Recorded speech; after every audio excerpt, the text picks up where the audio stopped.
Counts at this point, Dennis, thank you. Boycotting Paradise because of politics.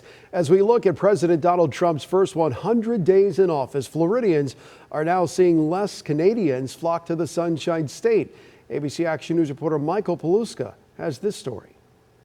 Just look at these waves right here on Sunset Beach. The water is absolutely beautiful. Turquoise, different blues. Who wouldn't want to come here, especially people in the winter season from Canada when they're shoveling snow?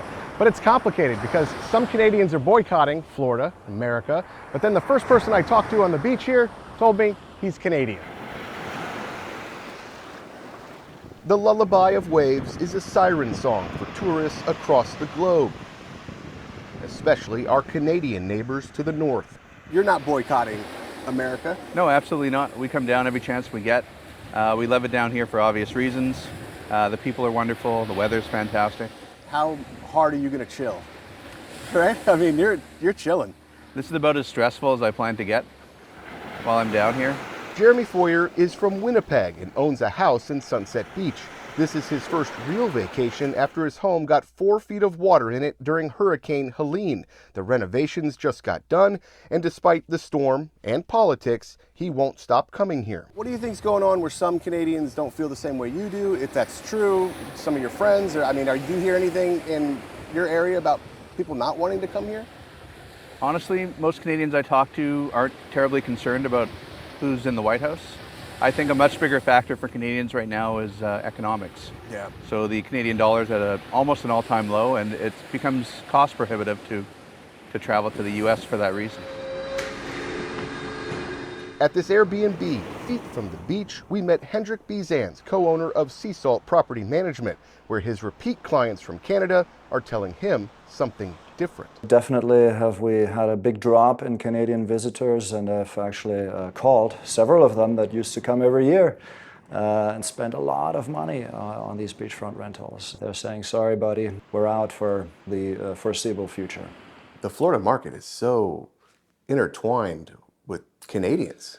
Canadians are our number one foreign visitor group. So they bring a lot of money here. And yeah, we're noticing it, we're feeling it. In a time where, we've basically all the money that we made in the previous years, we spent it in the 6 months following the hurricane. So now we need to make money again, and it's being made hard for no good reason. Bizans tells me on a normal year, 20% of his bookings are foreigners. Now it's around 5%. And he is seeing another trend. I'm currently under contract for a property where I represent the buyer and the sellers are Canadians, and yeah, they're done with it. Just because of the tariffs? They also had storm damages and all, but yes, when you ask them for their reasons, it certainly includes politics. On Sunset Beach with photojournalist Reed Moeller, Michael Paluska, ABC Action News. Meanwhile, officials at Tampa International Airport tell us Canadian cities reduced seat capacity by 12% for the month of April compared to projections that were made back in January. However, year over year, passenger traffic in March was higher. And in June, TPA will start non-stop flights to Vancouver. This shows just how difficult it is to track exactly what is happening when it comes to Canada and tourists.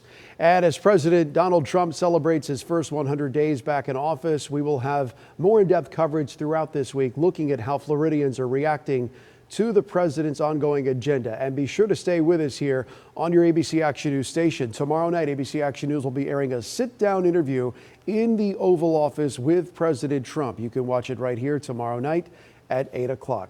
Still to come here tonight.